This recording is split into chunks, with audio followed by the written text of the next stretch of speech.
programming channel of Capital Cable TV, C10. Here's the intro, okay.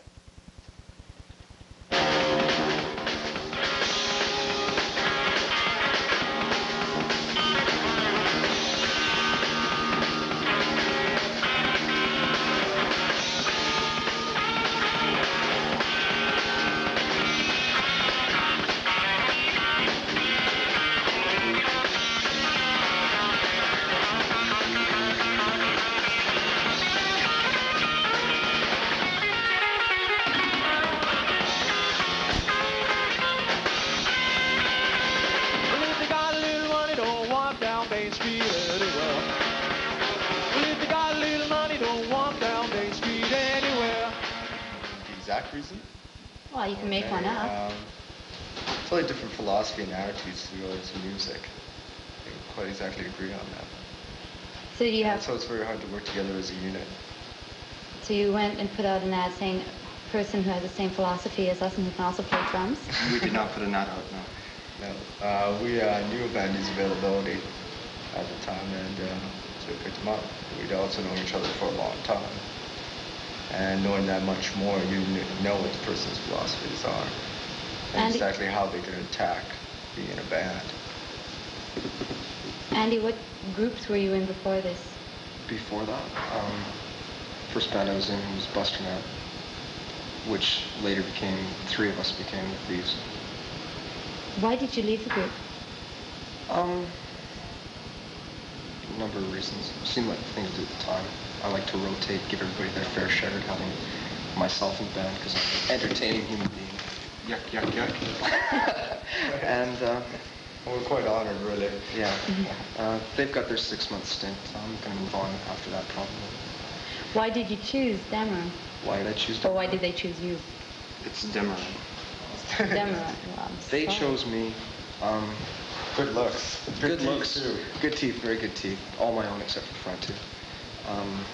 You can play Kaiser fairly well. Yes, I'm a good Kaiser player. He has not had a tenor trump hand. I brought my own partner, which helps. Your own partner? My own partner. That's Otto. Yeah, he fills out our bridge. Yeah, he's the fourth. It just seemed like the thing to do. Did you find your personal philosophy changing with the bands? Personal philosophy? Well, your attitude or... My attitude? No. You mean you're as depressing as the band? I'm as depressing as them. I'm as obnoxious as I used to be. Yes, I'm not really... Does that mean that I'm depressing? We saw that in his resume, and that's the first thing that caught our eyes. Yes. Depressing. And obnoxious. Obnoxious fits in well. I tend to get upstaged occasionally. Do you believe in phenomenology? Phenomenology? Well, I think, therefore I try. Thank you. Do you think you're going to have an effect on these two? An effect on these two? Yeah, like musically. Musically? You think you'll ever stand up and say, I don't want to play this. I want to play this instead? No, I don't think I'll ever have to worry about that because they don't have any boundaries. I mean, they take something that to most people is considered noise and can turn it into something musical. They have a large amount of creativity, a large imagination. I mean, there's just no boundaries. You can take pounding on the floor, that's music. I mean, people used to bash on logs, that's music. I think I've got a lot more freedom now, even though I am in a 3-piece band, which is the hardest type of band to play in, unless you're a 2-piece, or a 1-piece, or a no-piece. But they have a hell of a time. Yeah, no-piece bands have a hell of a time. They just kind of sit there. They're not very exciting to watch. But everybody's got to do their own part, and we've got a lot of freedom. It's kind of nice. You're playing a lot more in Calgary than in hometown Edmonton. Why is that? We all do actually own cowboy hats. We're not wearing them tonight. We never felt the freedom to wear them in Edmonton. Even with rodeo days? I missed it. Even closet days. We come out of the closet, travel 200 miles, Calgary Stampede, Wear the whole bit. Boots. Yeah, grow mustaches for the weekend. We're weekend cowboys.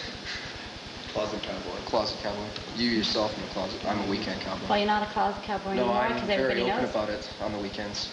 in Calgary. Yeah, he's been to group therapy and things like that. Yeah. Straighten it out. I am now in touch with my own cowboyism.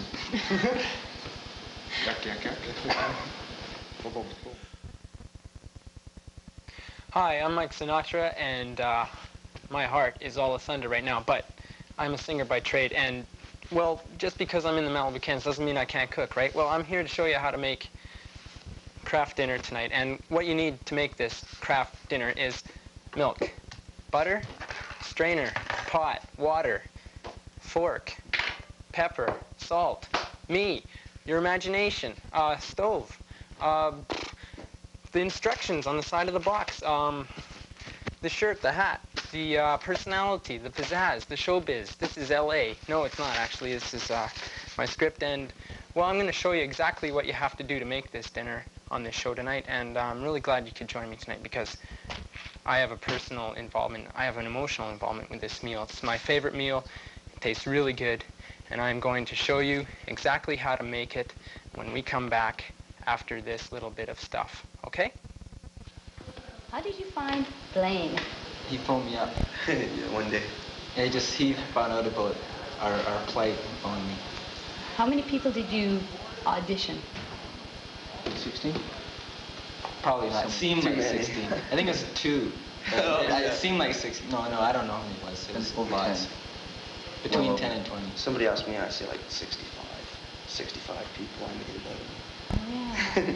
Not all of them played bass. What made you decide on Blaine? He was best looking. See, it's part of our image change. See, we've had a lot of problems. Everybody says we have a really bland image. So we decided to get a really good-looking bass player. We're also going to get another really good-looking guitar player, only he's going to look not so youthful, he's going to be more like Tom Selleck look like. We're going to get a homosexual keyboard player to appeal to the gay crowd, and then we're going to get a female singer. Oh, I was going to ask that next. To the men, yeah. Yeah, okay. Yeah. And she's going to wear slitted dresses, right? Right. Okay. But she won't be a female singer, she'll be a chick singer. Oh. See, as soon as females enter rock music, they become chicks. They become chick singers and chick bass players, so Yeah. Okay. that's the way it goes. Were you in any other band before Blaine? Yeah, I was in ID. Great band. Played lots of great places. No. There's some good members in there. Murray, the guy who's in new office, I guess, he was our old guitar player. Why did you want to join Face Crime? Oh, because they're a great band. I seen them play and they're fantastic, so, you know, Think you're good enough for them? compliment these guys. Oh, I hope so. Okay, Mo, why did you guys change the name of the band? Just to stave off boredom. I mean, Chalk 59 had sort of been around for like 18 months or something, and nothing really had happened with them, you know, and so I thought maybe if we had a new name. Can explode off the music scene. Explode, yeah. Yeah, right. Explode, we exploded like a dropped egg. No, I think it was just like a fresh change, sort of like a, you know, if we had a new name, maybe people would just, you know, like...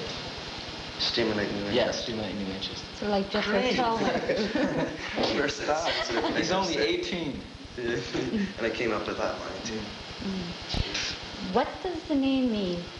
Are you going to get That's mad at me okay. for asking? No, now You're you gonna get mad. Now you can tell You everybody. get mad at the answer? Tell them how to spell it, too. So why are you so picky about the name? No, it's like, no one misspells other bands' names. Why should they misspell ours? Yes, but I mean it's a lowercase, the whole thing. No, because that's the way the name, it's not my, I didn't. Interpretation. It was written when you see you it. take the interview. No, because I don't know the answers to these And the questions. book, it's written in the book like that. And the book is? Webster's Dictionary. How come I hear it's from 1984? I don't know, someone must have told you that. Why did you choose the name? Just was an interesting name, sounded good. And do you want it to mean anything particular as far as the band? Well, as far as the fan, as far as the fan, well, no. Not really, I guess. Well, you know, maybe. Are you going to tell... That's a hard question. That we don't have that much time. Are you ever going to tell Graham Hicks the meaning of the word? I don't know if he'd understand me. Doesn't understand. That's not true. I don't mean to put him down like that. Yes, you do. You've also changed the style of the music a bit. Why is that? Well, that was just not a conscious effort. Go ahead. Maturing. Maturing? Not me. Us. These guys matured. I didn't. Hopefully. One of the things is you've gotten into more of a talking style rather than a pop song. Well, getting back to Graham Hicks, he says I can't sing, so maybe he'll say I can talk. And does it have any reference to is the lyrics changing? Well, there's new words to the new song. I'm glad for that. They're kind of boring otherwise. But that they are actually rapped or talked rather than sung. Yeah, I just found that interesting. I just thought that was interesting, an interesting way of going about it. Like, I really know what I'm talking about. No, okay, I just thought that would be interesting. I mean, you can. A lot of this stuff, a lot of the newer stuff, I sort of wrote from the bottom up. I sort of wrote the bass line and the sort of the beat first.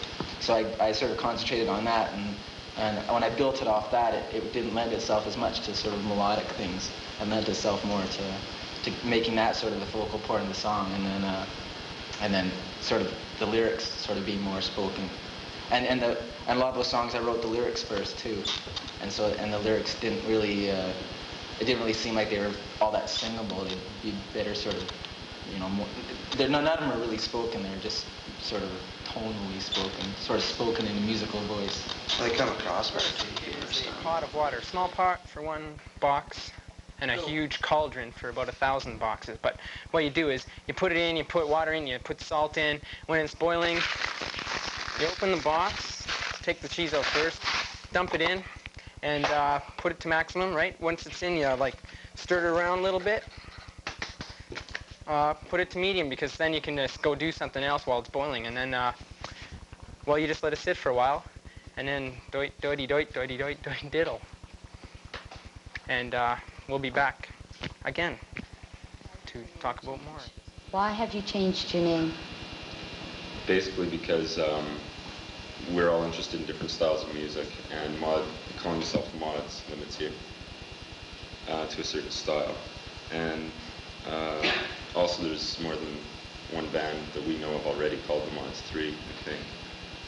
So we didn't want to use the same name as someone else. And we're all interested in different styles of music. John's interested in the psychedelic period, and I think that speaks for itself. What about you? What are you interested in? I'm also interested in the Clash more. We all still like the music, but it's just that it limits you to start, and you can't progress in anything else. Why did you choose the name Standards? I chose it because it's a name of a jam song, and that's still our favorite band. But what the song says, it's like a leadership type song. We want to portray that image, and also the fact that we like the name. Are you going to be changing your style then? Yeah, well, we're doing a lot more original stuff. We've written about 10. It's the last 2 weeks. The last couple of weeks, we just, and worked them out, and they're not all the typical dance beat, and, well, they still are danceable, but they're not typical of what an average mod band would do. We still want to be. They're not typical of what the Mods did. We've changed a lot as people, and we think we've grown out of the name the Mods. It's going to be like a new band. Well, we'll still wear Dave's gonna move suits. around. We'll still wear suits and stuff. Even you? Dave's giving up his zombie image. And we'll wear suits. Why did you change your style of fashion? Oh, I just was bored with it. Like I was dressing like that for a year and a half, I guess. I just got sick. Well, not sick of it, but bored with it. And why did you choose the hardcore image? I didn't. I just like the fashion better. So has your interest in music shifted also? No, like I still like the same music and stuff. But I just don't like the fashion anymore. We're changing our lyrics for the basic reason is that we've been typecast by all the writers and critics and everything, in that we're a band with no social relevance or no meaning behind it. And a lot of our first originals, the ones we performed as the Mods, were typical boy-girl, I love you, you love me, or whatever. And now I've been really interested in Pete Townsend and Paul Weller, so reading their lyrics rubbed off on me. So I've used a lot of different formulas, and just the basic formula.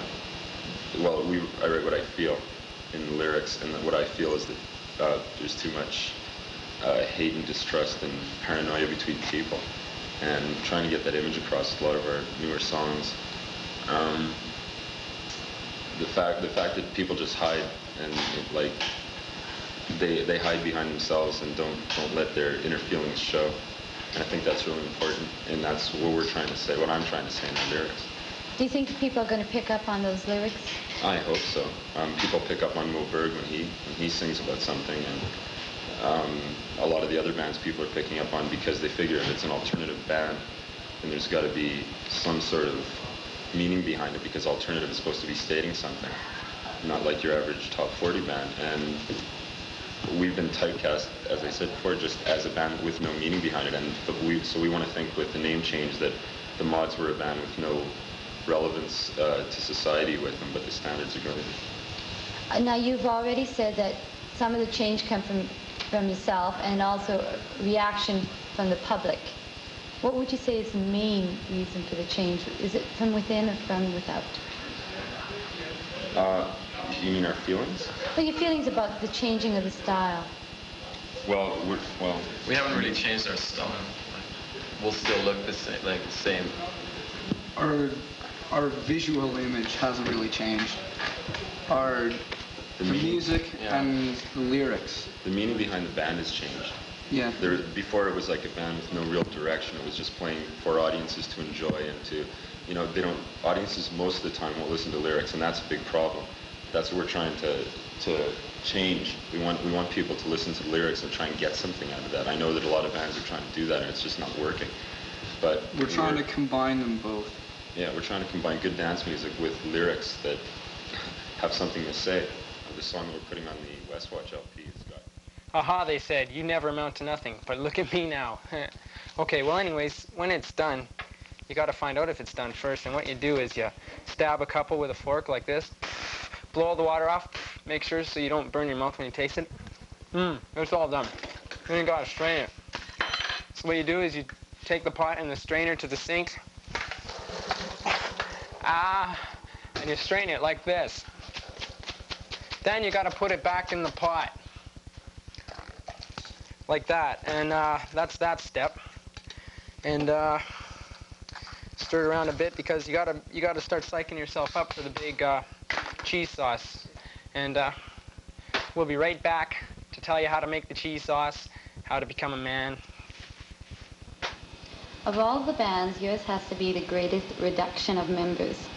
What happened? You name it. You had a big fist fight, or what? Oh, yeah. The losers got to leave. Now, did they leave you, or did you get rid of them, or was it both? Oh, half and half. And what was the major complaint? No complaint, just parting of ways. Musical influences going opposite ways. One member decided that he didn't want to play in it. Another member, we decided we didn't want to play with him. And the third member had lack of funds and lack of equipment. Consequently, it wasn't a warranted leaving. It was a sort of, we can't play anymore. So how are you guys going to continue? Oh, I don't know. We've got online several, actually all we're looking for is a drummer. We decided once we'd been up to the 5-member piece, and it got really boring, like crowded. Really crowded. You didn't have any pizzazz on stage. Maybe it was the members we had, but it really detracted from the stage show. And we decided, well, let's go back to 3-piece, see if we can have the energy we had before. Oh, you were a 3-piece at one time? We started out as a 3-piece, and it was loads of fun. And towards the end of the 5-piece, there's just 5 characters that have to fit together, and it's a lot more difficult than having 3 characters that have to fit together. Are you guys going to change your style of music, or is it going to be that type of rock reggae style? Still influence. I don't know, hard to say. It's You'll find out when probably going a little bit closer to the rock end of it than when it was getting really into rootsy type stuff. And a three-piece, you can't do rootsy type stuff. There just isn't the instrumentation. Unless it's black. Yeah. And we'll probably stay the same direction. We've just got to find some members that are honest enough to say that they like it or don't like it, which is a problem before, because we had members that were playing stuff but weren't enjoying it, and it was really showing. That's probably more than anything why the live show really went downhill. Yeah, democracy is fine, but unless it doesn't work in bands. With 3 people gone, did you ever feel like dumping the whole business and saying, I think I'll become a doctor? Oh, yeah. Yeah, as a matter of fact, when it originally happened, like the night it happens, you go, that's it. Yeah. Like, that's pack her in time. But then when you have a day or so to think about it, at least with me, I kind of thought about it and went, hey, I still want to do what I want to do. Well, here we are at the moment of truth, the making of the cheese sauce. This is where they got the name Kraft Dinner. This is where we separate the men from the boys. This is where everything comes down to. 53 years of modern technology can come crumbling down if you blow it here. Now what you do, listen carefully, take notes. Fork, 1.5 forkfuls of butter. Get it in the pot. Stir it around, till it's real melted, meaning liquid form. It's like a chemistry class in your kitchen, right? Okay. Once that is done, you gotta add the milk. Just enough, that's fine. Okay, great. Then you add the cheese. Okay, cheese is in, mix it around, and that's the way it goes. And we'll be back to see what it tastes like, if it has any flavor at all. But it will be, because I made it, right? Because I make it good. See ya. Russ, yeah, I want to know why Office broke up. Office had done what it had set out to do. Which was? Which was to make a statement in alternative music in this very boring city. Will your music shift to a different style now? Yes. We're much more synthesizer-based than Office was. And it's not as punch, make people listen. It's something they can listen to and enjoy instead of being hit over the head with it. Well, it has to change, I think, with the instrumentation. They brought more keyboards into the band, with myself having a piano and that should add a different dimension, I think. And I guess with Murray's guitar style, it's quite radical. From Vince. It's from Vince's, I think. It's a different band. It's completely different people. So the personnel will change it, I think, and just other musical ideas that we're all working on together. Brian, how did you get into the band? Well, I've known the manager, Stephen Honeyman, for a number of years. We grew up together. We were involved in the music scene in Montreal, the alternative scene there. And I was living in Toronto at the time, and he was talking to me about a group, Office, out here in the West. And of course, he had quite a bit of literature and press kits and that. That really impressed me, and that there were some people out here doing some new music. So I decided, why not take the chance? So I moved out here a couple of months ago, and I was able to work with these people here. Malcolm and Jeff, first off, I guess with Office, did one gig with them in a CBC broadcast, and the band ended there. So I'll be continuing, working with them. Was that a surprise that the band ended as soon as you pretty well got here? Yes, but I could see it happening. I felt that I couldn't work within that group anyways, and I look forward to the change. I think it'll be better for me to fit in. So that's good. It's positive. Murray, how about you? Well, I've known Jeff for years in town. All close buddies. You both like the band Kiss, right? What's that? Kiss Shoelaces. Yeah. I was playing with Jeff, Malcolm, and Brian, and I grabbed it. I really wanted to. Now we're missing one person, the drummer. Now, who is it? We've been trying out, we tried out quite a few drummers. We tried out a few drummers and they just didn't match up. We felt we wanted somebody strong, and we're very restricted here in Edmonton. There aren't that many drummers or good drummers around, and actually she approached us. She'd heard that we were looking for a drummer and that she wanted to work with us. Came over, heard the band, and said, yeah, I'd like to do this. So an ability.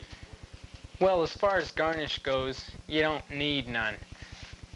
Pepper, if you want to be radical, put pepper in it. Just a little bit. Okay, if you want to be a real nuts, okay, so you can put cheese whiz in it. That's acceptable. No ketchup, no mayonnaise, nothing like that. You put anything like that in it and I hear about it, I'm going to come after you, because this is art. And this is the final test. What does it taste like? You're asking? 7, 6. Oh, it's great. It's just wonderful. I just love this stuff. 1. Thank you. You're involved with making a compilation album of Edmonton alternative bands. That's right.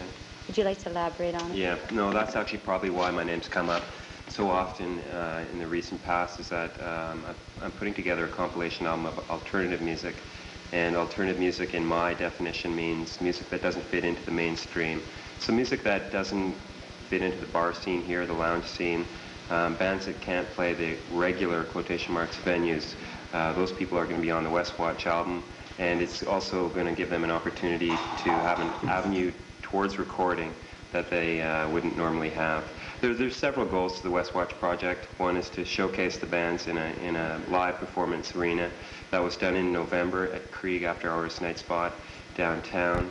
Another one was to expose the musicians and the people surrounding the musicians, the managers, the technicians, the roadies, etc., to the real recording process in the studio, and instead of doing the garage demo, to put them into a studio, an 8-track studio or a 16-track studio, give them their first shot for many of them at professional recording.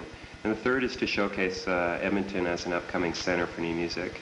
So there's, among other goals of the project. Do you think Edmonton is a showcase? I do. I think there's a lot happening here, and from the grapevine that we hear from the other centers in Canada, Toronto, Vancouver, things seem to have slowed up, especially Vancouver. There doesn't seem to be a lot of new bands coming out of Vancouver. There's a lot of the established acts are still coming on strong. You know, we see Doug and the Slugs every 2 months here now. But there's no new bands coming out, no young musicians coming out of Vancouver, and I think we've got probably one of the most active scenes in Canada. Why did you get involved with this? It's just something that holds an interest for me. I'm interested in music in general, and my forte as far as things go is promotion. And I saw it as a need for the scene here, the alternative music scene, to give it a punch in the arm. And it just seemed that there lacked a needle to sort of sew everything up and focus the alternative scene and say, look, if you get it together, people will listen to you. If you don't, they won't. So hopefully the West Watch project is a needle that's helping to bring things up. Also, what will happen, hopefully, out of it is that... Can't get over it. Eat it out of the pot, because it saves on dishes and stuff, and it doesn't make a mess. And, well, for copies of this whole spiel, send inquiries to Capital Cable TV. I'd like to thank a few people for helping me be here. I'd like to thank Bob Tudley. I'd like to thank Scott Alloy. I'd like to thank Jungle Jim Avalon. And I'd like to thank you for joining me tonight. This is really great. Good night, everybody. Good evening.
because here's where the part of the